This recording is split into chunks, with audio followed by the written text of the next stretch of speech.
Hello everyone and once again welcome back to Umar Taskeer YouTube channel. Myself Umar Taskeer. Guys, lead generation course के आज के इस particular video में हम लोग बात करने वाले किस तरीके से हम लोग क्वालिटी लीड्स को जनरेट कर सकते हैं गूगल एड्स की हेल्प से। अगर आप गूगल एड्स के ऊपर एड्स रन कर रहे हैं और किसी लैंडिंग पेज से लीड्स को जनरेट कर रहे हैं तो हमें किन किन चीज़ों का ध्यान रखना चाहिए ताकि हमारे पास कुछ क्वालिटी लीड्स जो हैं वो आए। इन्हीं सब चीज़ों की चर्चा करेंगे हम लोग आज की इस पर्टिकुलर वीडियो में।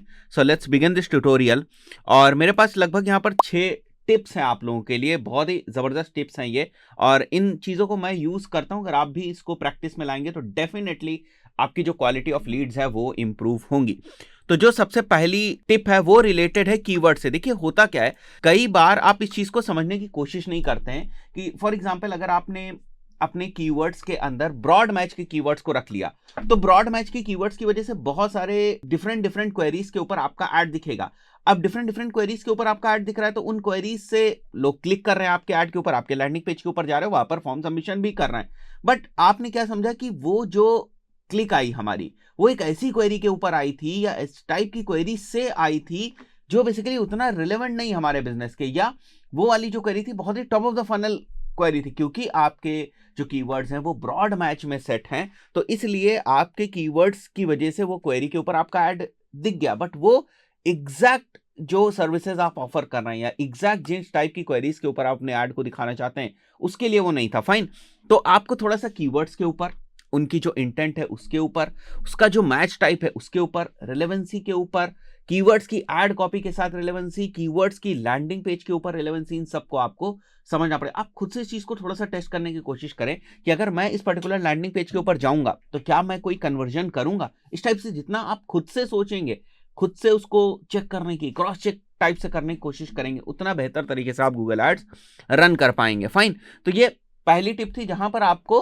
थोड़ा सा कीवर्ड्स के ऊपर काम करना है, एक एक कीवर्ड्स को देखना है। कई बार ऐसा होता है कि हम 50 कीवर्ड्स रख देते हैं ऐड ग्रुप्स के अंदर, तो वहां पर काम नहीं होने वाला है। आपको क्या करना है, कुछ लिमिटेड कीवर्ड्स के साथ शुरुआत करनी है, 10 15 12 कीवर्ड्स, ऐसे लिमिटेड कीवर्ड्स के साथ शुरुआत करनी है और उसके ऊपर जो आपके एड्स का ट्रिगर होने की एनालिटिक्स है उसको देखनी है, ऑक्शन इनसाइट्स को देखना है कि मैं अगर ये जो हमारे इंपॉर्टेंट कीवर्ड्स हैं ना इन्हीं के ऊपर नहीं रैंक कर पा रहा हूं तो फिर जो जनरल कीवर्ड्स हैं उनकी तो बाद की बात है। फाइन, आई बिलीव आप समझ रहे होंगे मैं जो आपसे कहना चाह रहा हूं। सेकंड जो हमारी टिप है वो रिलेटेड है थोड़े से पैसे से रिलेटेड। मतलब कई बार ऐसा होता है, बहुत सारे लोग ये सोचते हैं कि उन्होंने काफी सस्ते कीवर्ड्स जो है वो सेलेक्ट कर रखे हैं, मतलब ऐसे कीवर्ड्स जिनके ऊपर कंपटीशन बहुत ज्यादा नहीं है। तो जब कंपटीशन बहुत ज्यादा नहीं होगा तो डेफिनेट सी बात है कि उसकी जो मैक्सिमम सीपीसी बिड होती है वो भी कम होती है, या उनकी जो एक्चुअल सीपीसी बिड आती है, जो एक्चुअल वो अमाउंट पे करते हैं वो भी कम होता है। उनको लगता है कि हमने बड़े ही सस्ते कीवर्ड्स जो है वो निकाल लिए, बट जो आपने सस्ते कीवर्ड्स निकाले हैं उन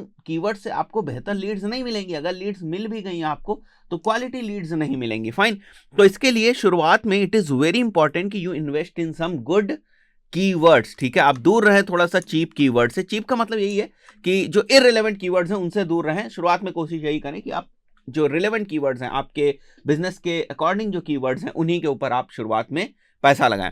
थर्ड जो हमारी टिप है वो रिलेटेड है लैंडिंग पेज से।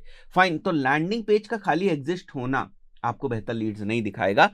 आपको क्या करना है, आपको थोड़ा सा फोकस करना है कोई बेहतर ऑफर बनाने के ऊपर, डिफरेंट डिफरेंट लैंडिंग पेजेस के साथ आपको एक्सपेरिमेंट करना है।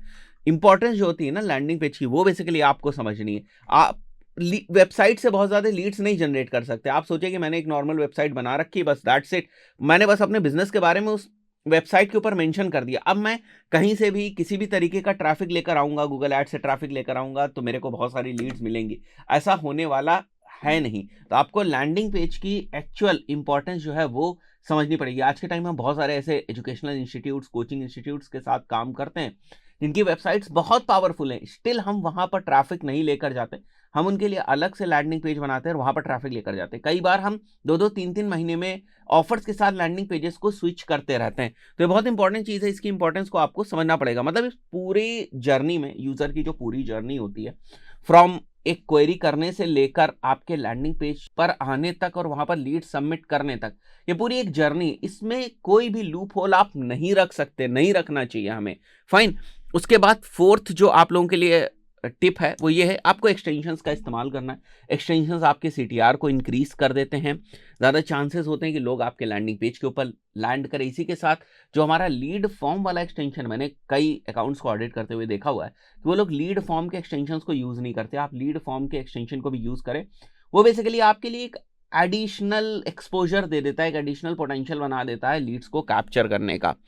फिफ्थ जो टिप है वो है, जो आपका फॉर्म है लैंडिंग पेज के ऊपर उसको काफी डिफाइंड रखें, बड़ा जनरलाइज्ड फॉर्म ना करें। जैसे फॉर एग्जांपल अगर आप पैकर्स एंड मूवर्स की सर्विसेज प्रोवाइड करते हैं तो वहां पर दो जो फील्ड्स हैं आपकी इस तरीके से होनी चाहिए कि from which city to what city, मतलब किस सिटी से किस सिटी तक आप ट्रांसफर करवाना चाहते हैं अपना जो भी पैकर्स एंड मूवर्स की जो आप सर्विस लेना चाहते हो किस लेने। अगर आप किसी कोचिंग इंस्टीट्यूट के लिए कर रहे हैं तो आप क्या करें, वहां पर उनसे क्लास जो है वो पूछे कि भाई आप किस स्टैंडर्ड में, आप किस सब्जेक्ट की कोचिंग लेना चाहते हैं। तो कहने का मतलब यह है कि आपकी सर्विस के अकॉर्डिंग आपके लैंडिंग पेज के ऊपर जो फॉर्म है उसके अंदर की फील्ड्स होनी चाहिए।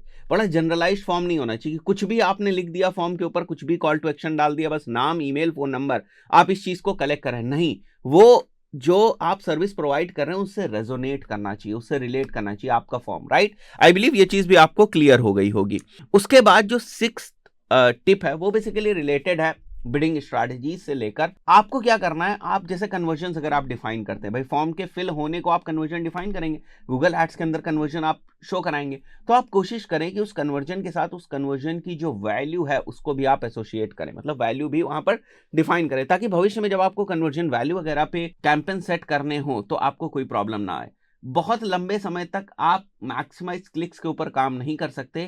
आने वाले टाइम में आपको मैक्सिमाइज कन्वर्जन के ऊपर, मैक्सिमाइज कन्वर्जन वैल्यू के ऊपर, टारगेट CPA के ऊपर, टारगेट ROS के ऊपर, इन सब चीजों के लिए भी आपको अपने कैंपेन को ऑप्टिमाइज करना पड़ेगा। तो उसके लिए तैयारी करनी पड़ेगी। कन्वर्जन बनाएंगे तो मैक्सिमाइज कन्वर्जन होगा ना, कन्वर्जन वैल्यू डिफाइन करेंगे तो मैक्सिमाइज कन्वर्जन वैल्यू के ऊपर कैंपेन रन कर पाएंगे। क्योंकि जब अकाउंट के अंदर डेटा आ जाती है भाई साहब, उसके बाद ये जो ऑटोमेटेड बिडिंग स्ट्रैटेजीज हैं जबरदस्त तरीके से काम करती हैं, प्रोवाइडेड कि आपकी डेटा एक्यूरेट होनी चाहिए।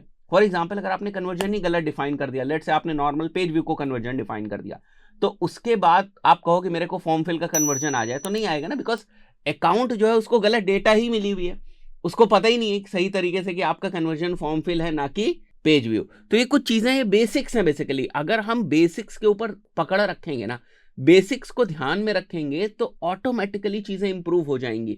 आप ये सोचो कि आप एक कैंपेन चला रहे हो, कोई बटन हो, उस बटन को दबाया जाए और आपका पूरे का पूरा कैंपेन जो है वो ऑप्टिमाइज हो जाए, ऐसा तो होने वाला नहीं है। हमें हर एक चीज को ऑडिट करना पड़ेगा। अगर आप उस चीज की एक्सपेक्टेशन भी कर रहे हैं कि एक बटन दबाया जाएगा और हमारा कैंपेन जो है ऑटोमेटिकली सारी चीजें ठीक हो जाएंगी, तो वो आप खुद को भी धोखा दे रहे हैं। आप ऐसे समझिए पॉसिबल नहीं है कोई चीज, है ना।